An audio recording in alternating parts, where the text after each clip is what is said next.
IIC computer education centre Sadarpur Tally online classes में आप सभी का हार्दिक अभिनंदन है। मैं हूं कुर्बान सिक्का। आज की क्लास में सीखेंगे पेमेंट वाउचर का यूज़ करना। पेमेंट वाउचर का यूज किस लिए लेते हैं? किसी भी पार्टी को पेमेंट करना हो तो पेमेंट वाउचर में उसकी एंट्री रिकॉर्ड की जाती है, या जो भी अपने कंपनी के अंदर या जो भी एक बिज़नेस के अंदर जो भी खर्चे होते हैं यानी कि एक्सपेंसेस होते हैं, उनका जो पेमेंट किया जाता है वो पेमेंट वाउचर में उसकी एंट्री रिकॉर्ड की जाती है।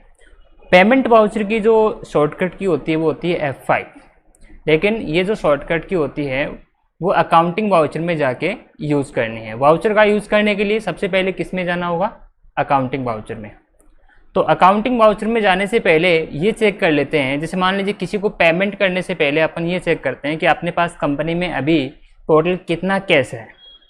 तो ये चेक करने के लिए, कैश चेक करने के लिए बैलेंस शीट में जाना होता है। तो कैश चेक करने के लिए बैलेंस शीट में जाना होगा, और यहाँ पर आपको डिटेल में देखने के लिए Alt F1 प्रेस करना होगा। अभी यहाँ पर एसेट साइड में शो करेगा कि आपके पास कैश इन हैंड कि फ़िलहाल आपकी कंपनी में टोटल कितने रुपए हैं। साथ में ये और चेक करना है कि कंपनी अभी प्रॉफिट में चल रही है या लॉस में चल रही है। तो ये बैक आते हैं। प्रॉफिट एंड लॉस चेक करने के लिए प्रॉफिट एंड लॉस अकाउंट का यूज किया जाता है। तो इसमें चलते हैं। इसमें भी डिटेल देखने के लिए Alt F1 का यूज़ किया जाता है। तो यहाँ पर सबसे नीचे नेट प्रॉफिट कि अभी कंपनी में नेट प्रॉफिट कितना है, जैसे 23,900 रुपये। अब बैक चलते हैं। अब पेमेंट की एंट्री रिकॉर्ड करते हैं। पेमेंट की एंट्री रिकॉर्ड करने के लिए आपको अकाउंटिंग वाउचर का यूज़ करना होगा। अकाउंटिंग वाउचर में जाएंगे तो यहाँ पर अभी जो वाउचर ऑन है रिसिप्ट वाउचर ऑन है, लेकिन जो एंट्री कर रहे हैं वो पेमेंट वाउचर में कर रहे हैं। पेमेंट वाउचर की जो शॉर्टकट की होती है वो होती है F5। जैसे ही कीबोर्ड से फंक्शन की यानी कि F5 फंक्शन की का यूज़ करेंगे तो यहाँ पर पेमेंट वाउचर का वाउचर ओपन यानी कि ओपन हो जाएगा।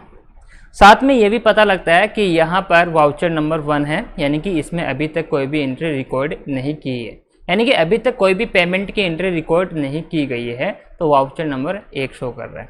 अब देखो पेमेंट, कंपनी के अंदर पेमेंट, जैसे मान लीजिए कि कोई भी अपना बिजनेस करते हैं उसमें कोई भी खर्चा हो जाता है, या फिर जैसे मान लीजिए कोई भी कंपनी है अपने एम्प्लॉयज़ को जैसे वो हर महीने जैसे सैलरी देते हैं, तो उसका जो पेमेंट किया जाता है उसकी एंट्री रिकॉर्ड कर देते हैं पेमेंट वाउचर में।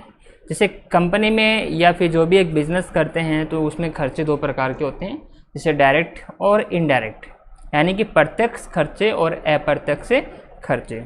अब ये जैसे प्रत्यक्ष खर्चे कौन कौन से होते हैं, डायरेक्ट एक्सपेंसेस कौन कौन से हो सकते हैं कंपनी के अंदर? तो डायरेक्ट एक्सपेंसेस बहुत से ऐसे डायरेक्ट एक्सपेंसेस होते हैं, जैसे उसमें से जैसे वेजेस एक्सपेंसेस होता है यानी कि मजदूरी खर्च, फ्राइट एक्सपेंसेस यानी कि भाड़ा खर्च, ब्रोकरेज एक्सपेंसेस यानी कि दलाली खर्च, फ्यूल एंड पावर एक्सपेंसेस यानी कि ईंधन खर्च, water expenses, carriage inward, carriage outward, transport expenses, ये के डायरेक्ट खर्चे होते हैं। तो जब कंपनी में जो भी खर्चे होते हैं उसको पेमेंट वाउचर में एंट्री की जाती हैं। तो सबसे पहले अकाउंट का ऑप्शन आता है। तो अकाउंट, अगर पेमेंट आप कैश में कर रहे हो किसी को तो यहाँ पर कैश आएगा, अगर बैंक के थ्रू कर रहे हो तो यहाँ पर बैंक का नेम है आएगा, ये ध्यान रखना होगा। जैसे मैं पेमेंट कर रहा हूँ किसी को, जैसे कैश के थ्रू कर रहा हूँ, कैश दे रहा हूँ, तो यहाँ पर अकाउंट में क्या लिख देंगे? कैश। और पेमेंट किसका किया जा रहा है वो यहाँ पर रिकॉर्ड करना होगा आपको। यहाँ पर लिखना है पर्टिकुलर्स में। जैसे मान लीजिए कि आपने किसी को जैसे वेजेस के चुकाए, जैसे मान लीजिए कि कोई भी आप माल ले गए, उस माल को कोई भी मजदूर उतारता है तो उस मजदूर को मजदूरी देनी होती है, लेकिन वो अपने लिए तो खर्चा ही हुआ ना, तो यहाँ पर टाइप कर देते हैं वेजेस। अब जैसे इसका लेजर नहीं बना रखा, कोई भी लेजर बनाना भूल जाते हैं तो उसको डायरेक्ट बनाने के लिए Alt C बटन प्रेस किया जाता है। तो यहाँ पर लेजर बना देते हैं वेजेस एक्सपेंसेस अकाउंट। तो वेजेस क्या है? एक खर्चा, लेकिन डायरेक्ट है इनडायरेक्ट है? तो ये है direct expenses. Direct expenses group रहेगा, ये ध्यान रखना होगा, एक्सेप्ट कर लेना। फिर यहाँ पर कितने रुपए इसके आपने पे किए, पेमेंट किया, जैसे मान लीजिए वेजेस के आपने टोटल पे किए 200 रुपये, तो यहाँ पर उसके बाद में यहाँ पर नरेशन बना देंगे बीइंग वेजेस पेड। तो यहाँ पर जो भी आपको अगर नरेशन बनाना चाहो बना सकते हो, अदरवाइज इसको छोड़ भी सकते हो, इससे कोई इफेक्ट नहीं पड़ेगा। जैसे मैंने नरेशन बना दी बीइंग यानी कि बीइंग वेजेस पेड। उसके बाद में एंट्री को एक्सेप्ट कर लेते हैं। ऐसे पेमेंट की एंट्री रिकॉर्ड की जाती है। इसको चेक करने के लिए, यानी कि जो पेमेंट आपने किया है उसका जो इफेक्ट है वो कौन कौन से अकाउंट पे पड़ेगा। सबसे पहले तो कैश इन हैंड, अपने बैलेंस शीट में एसेट साइड में कैश इन हैंड क्या हो जाएगा, डिक्रीज हो जाएगा, उसको चेक कर लेते हैं। तो बैलेंस शीट में चलते हैं, डिटेल में देखना हो तो एल टैब 1। तो सबसे पहले आपने यहाँ पर रिकॉर्ड किया था कि पहले केस कितना था, 9,73,900 रुपये था, लेकिन वेजेस के 200 रुपये आपने चुका दिए, तो यहाँ पर 200 रुपये क्या हो गए, कम हो गए। पहले 9,73,900 रुपये थे, अब कंपनी में रह गए 9,73,700 रुपये। तो इसका सबसे पहले इफेक्ट तो बैलेंस शीट के कैश इन हैंड पर पड़ेगा, ठीक है, क्योंकि कंपनी से पैसे गए हैं तो कैश इन हैंड क्या हो जाएगा, डिक्रीज हो जाएगा। फिर से बैक चलते हैं, लेकिन खर्चा कौन सा हो गया वो देखने के लिए प्रॉफिट एंड लॉस में डिटेल में देखना हो तो एल्ट F1 का यूज़ किया जाता है।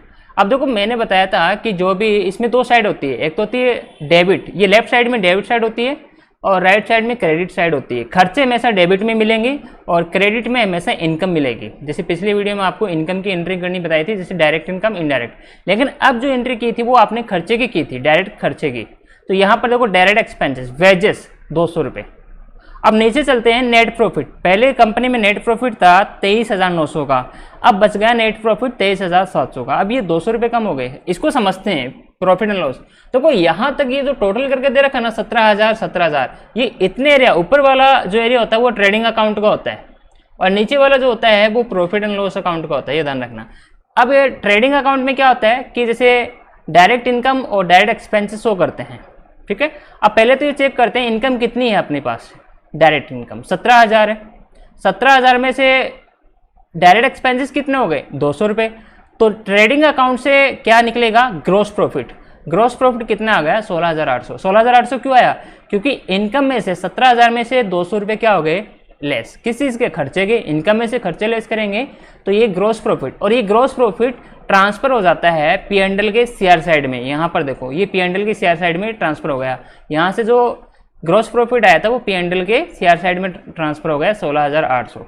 उसमें से इनडायरेक्ट इनकम कितनी थी वो ऐड हो जाएगी, दोनों को मिला के हो गए 23,700। उसमें से अभी तक इनडायरेक्ट एक्सपेंसेस हुए नहीं, अगर हो जाते तो उसमें से यानी कि इस इनकम में से लेस हो जाते हैं। अभी इनडायरेक्ट एक्सपेंसेस हुए नहीं तो टोटल नेट प्रॉफिट बच गया कंपनी को 23,700 रुपये।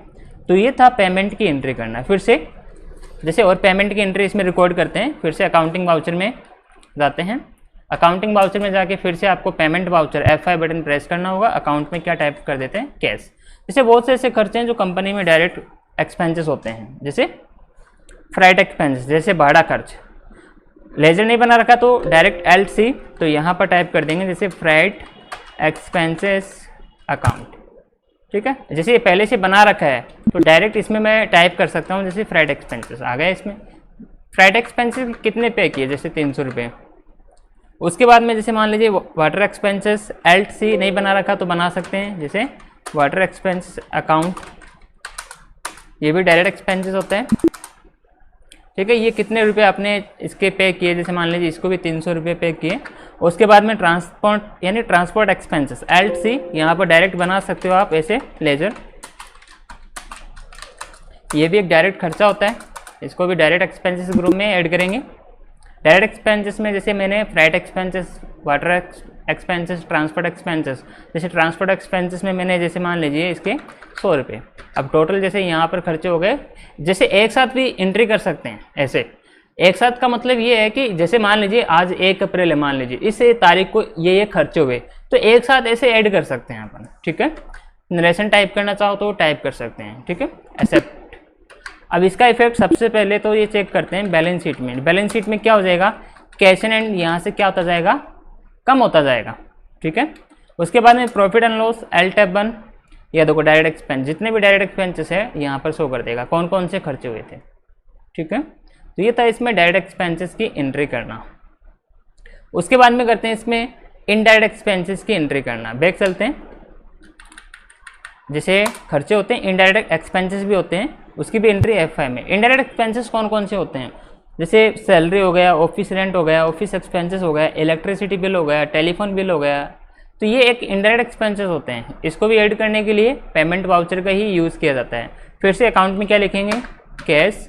और यहाँ पर जैसे मान लीजिए कि आपने कोई भी के ऑफिस में काम करता है तो उसको जैसे मान लीजिए सैलरी देनी होती है एम्प्लॉयज़ को, तो यहाँ पर सैलरी का लेजर बनाना होगा। नहीं बना रखा तो बना सकते हैं। जैसे इसमें डायरेक्ट अपन बना सकते हैं, इसके अंदर सैलरी का लेजर नहीं बना रखा तो बना सकते हैं। एल्ट सी से बना रखा तब तो इसमें शो कर देगा। जैसे मैं टाइप कर रहा हूँ सैलरी अकाउंट, आ गया लेजर। मान लीजिए किसी को आपने सैलरी दी, कितने रुपए, जैसे मान लीजिए 8,000, तो यहाँ पर 8,000 रुपये एक्सेप्ट कर लेते हैं। ठीक है, फिर से अकाउंट में कैश लिखना है। अब जैसे मान लीजिए कि इलेक्ट्रिसिटी बिल, जैसे हर महीने इलेक्ट्रिसिटी बिल आता है, तो यहाँ पर इलेक्ट्रिसिटी बिल का लेजर बनाना होगा। नहीं बना रखा तो डायरेक्ट बना भी सकते हैं एल्ट सी से। तो इलेक्ट्रिसिटी बिल, इलेक्ट्रिसिटी बिल, ये क्या होता है, इनडायरेक्ट एक्सपेंसेस होता है, एक अप्रत्यक्ष खर्चा होता है। जैसे इलेक्ट्रिसिटी बिल के कितने रुपए, जैसे मान लीजिए 4,000 रुपये। अब इसका जो इफेक्ट है सबसे पहले तो किस पे पड़ेगा, बैलेंस शीट में कैश एंड क्या होता जाएगा, कम होता जाएगा यहाँ से।